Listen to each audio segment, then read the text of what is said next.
Hi guys, welcome to Pixel Affair. It's Kobe here.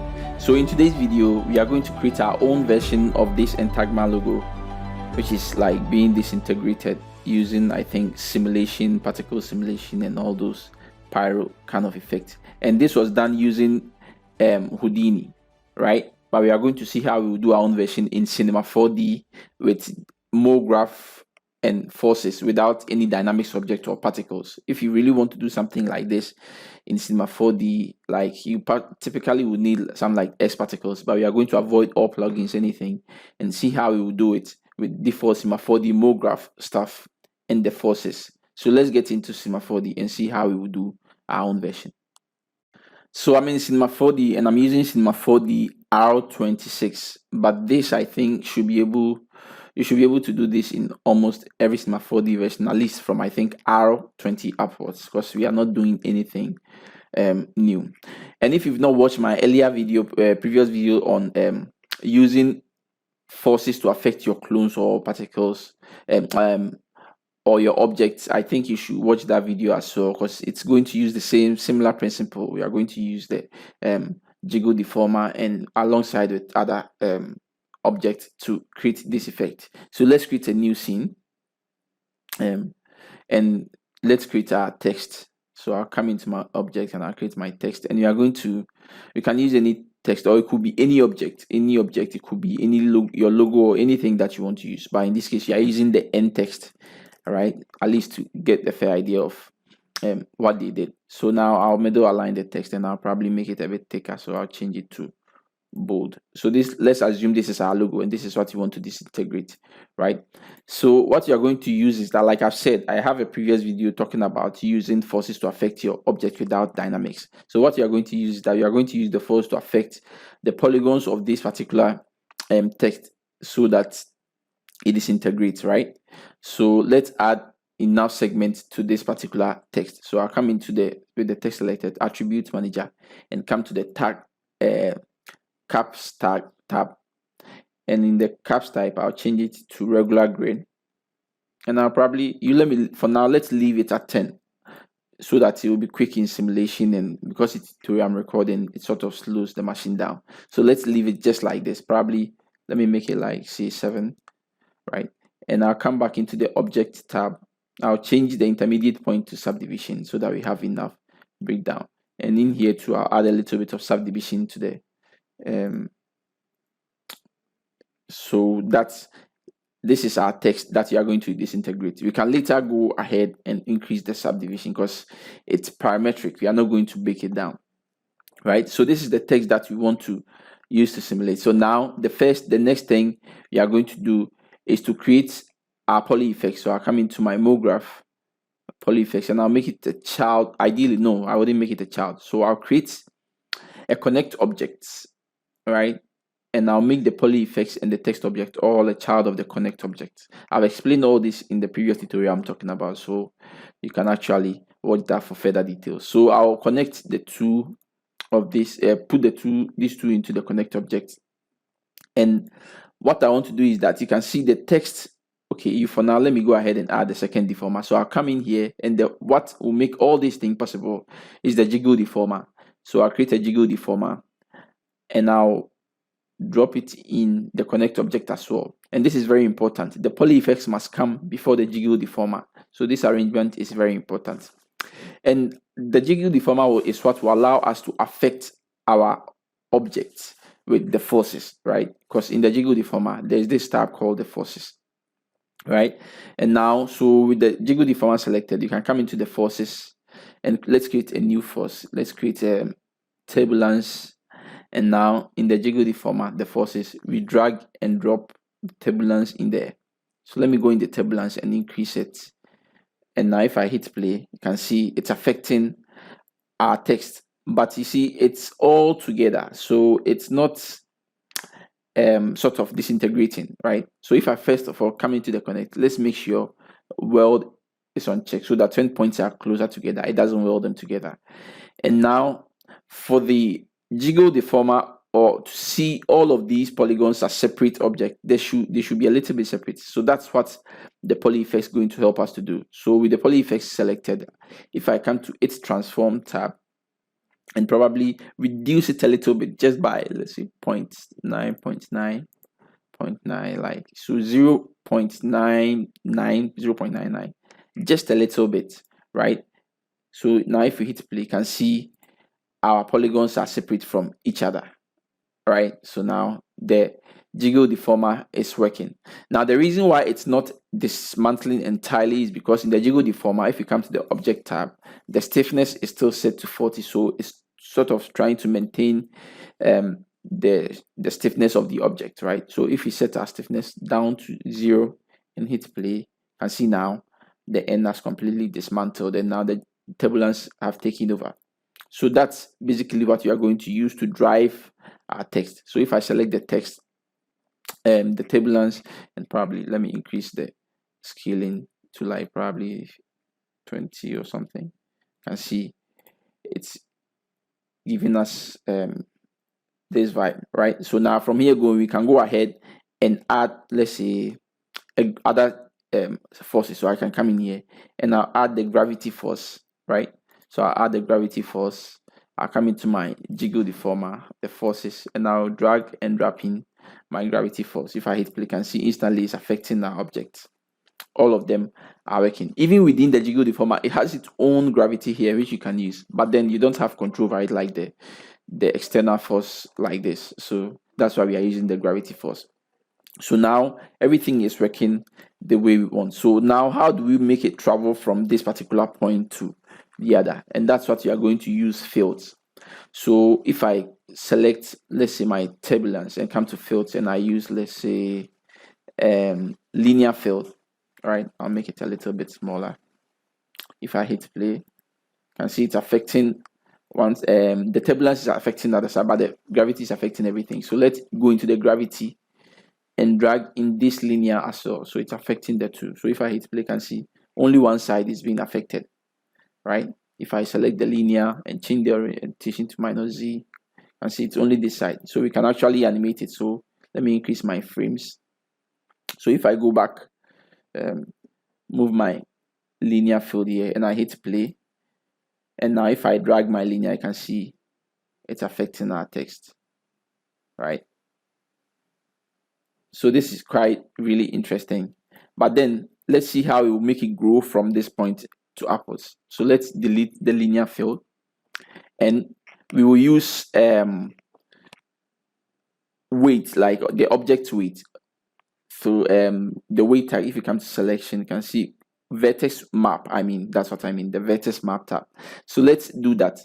But we don't want to make our objects editable, because that's the only way we can get the vertex map of this object, right? So my way around it was to use, so first of all, I'll select the text and I'll come into my object. I'll create an instance object. So what is happening is that with this text selected, you can see we have another one, the instance object, which is referencing this particular text, but it's different, right? So now let's first of all hide our text. So what we have here is the instance object. Now in the instance object, we will go ahead and apply a correction deformer. And what a correction deformer does is that it gives you access to the points, or the different modes, the polygon, the edges, and the point of the object. I have a tutorial on the correction deformer here as well. You can also watch it, and it explains further. So the correction deformer gives us access to our text, the points, the polygons, and edges of the text, even though it's parametric.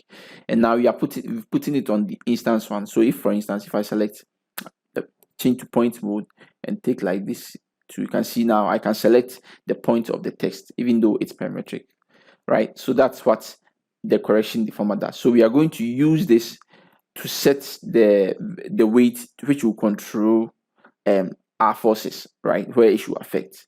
So I'll change it to polygon mode and probably select everything, hit Control A to select all of them, and I come to selection and I'll set vertex weight, right? I'll set it to 0 for now, and I can see it has applied this vertex weight to our correction deformer. So in there we will say use fields, we will use fields, and you can see we have this freeze already created, right? So now if I come in here and I create like something like the spherical field, I'll first of all select the freeze and I'll clear, make sure everything is cleared, and I'll make the spherical field a little bit smaller, right? I drag it somewhere here, so that this is where I want it to start from. So if I come into my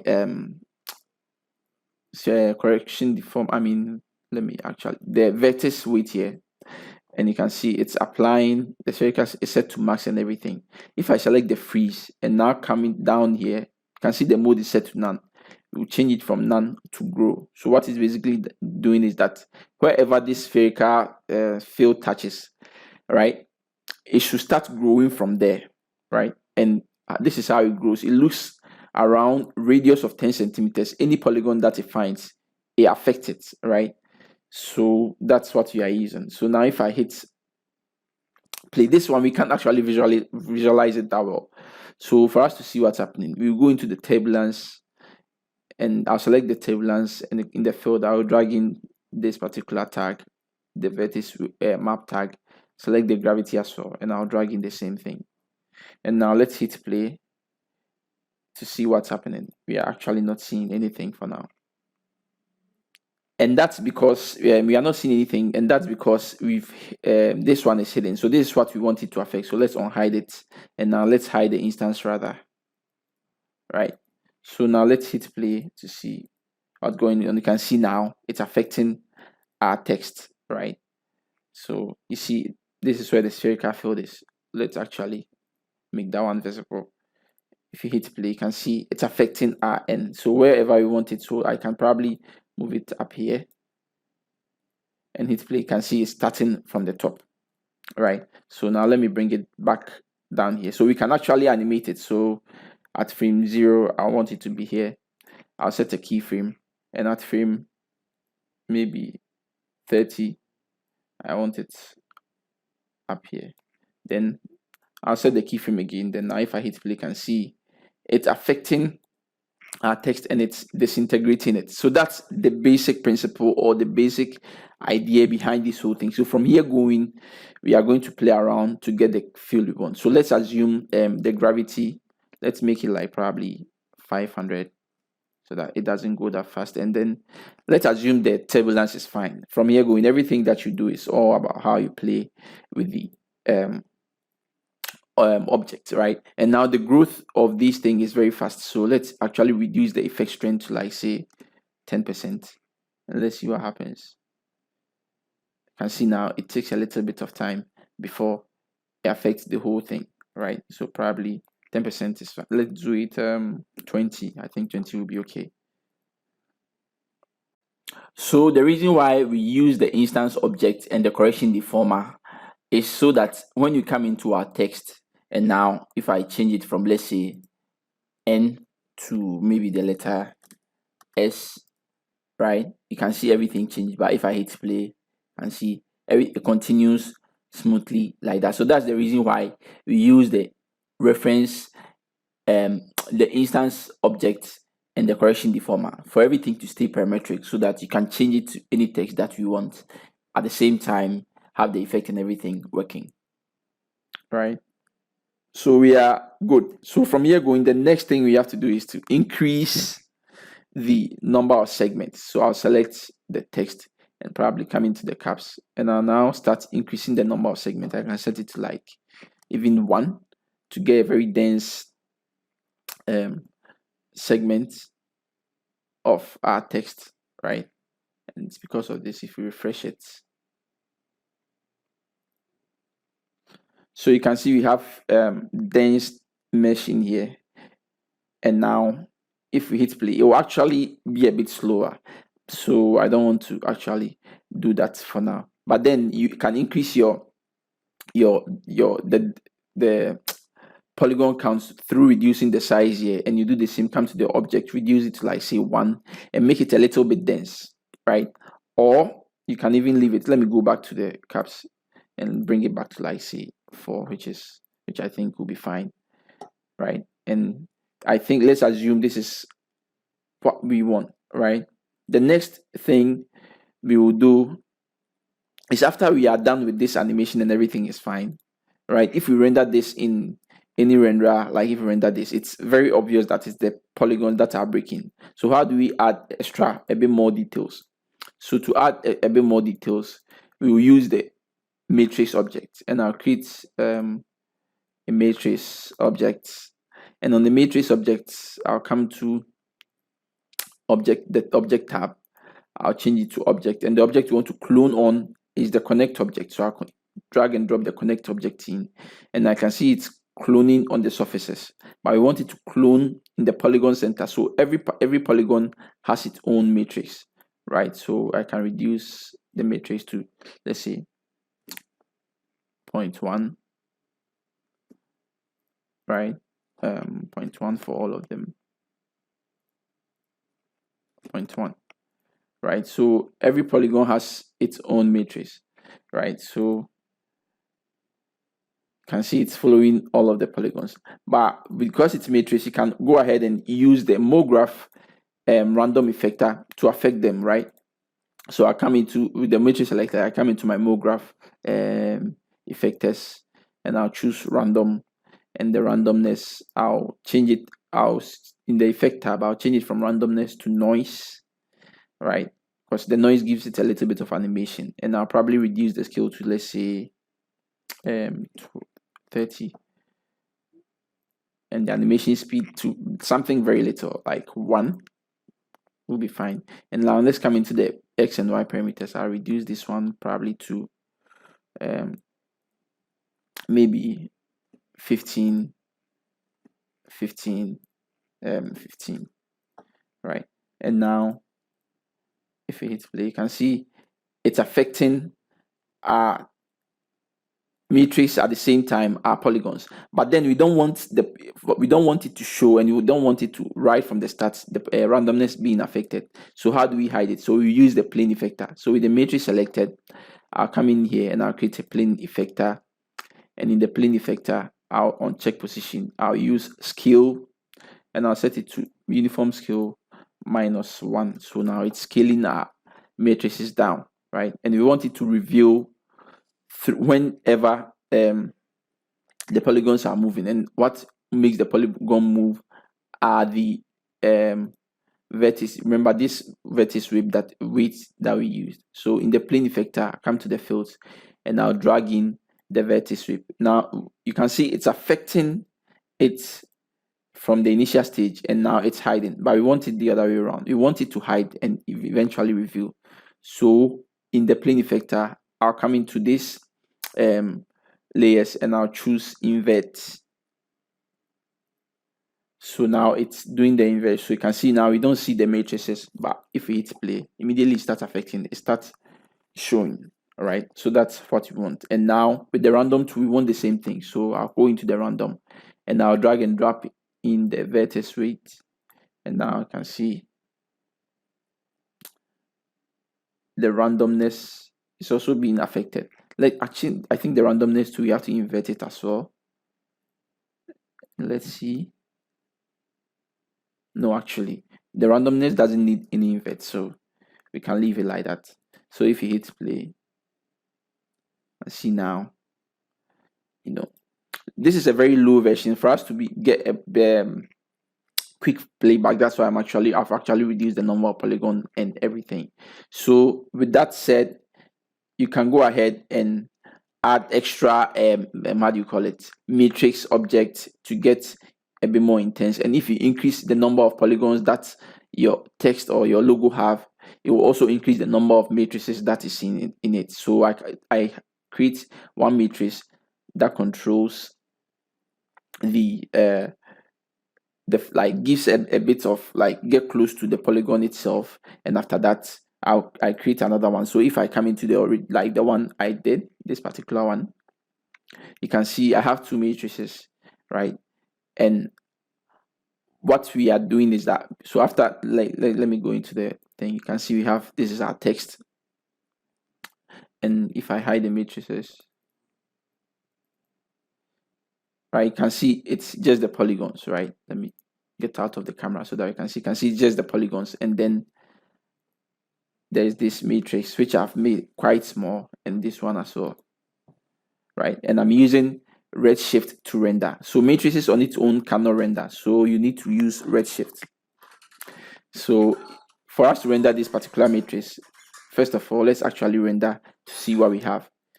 This is a low version, I keep repeating, so you can't see as dense as what I did initially. So let me actually come into my redshift, and I'll bring my render view. And if you hit render, you can see let's wait for it to show. You can see it's just the polygons. You can't see the matrix. So what you have to do is to right click on the matrix and add redshift render object, right? And in the redshift tag, we come into the particles. The mode is set to disable. We can set it to sphere or any object that you want, and you can see now it's showing. We can also bring in any object that we want it to be, but then I'll increase the size of our redshift in here because it's not showing. And now you can see the redshift object is showing. So now if I create any material probably and add it to it, I mean, this is a normal schema for the material, but you should create a redshift material to do this. Let's make it red. You can see now it's affecting everything, right? So after this one is created to give this detail, we can go ahead and create a second matrix and also change the value of the randomness and everything to give extra details to it. And after that, everything, what I did was I added a delay effector, especially for the matrices, so that it moves smoothly, right? It doesn't, let me disable it,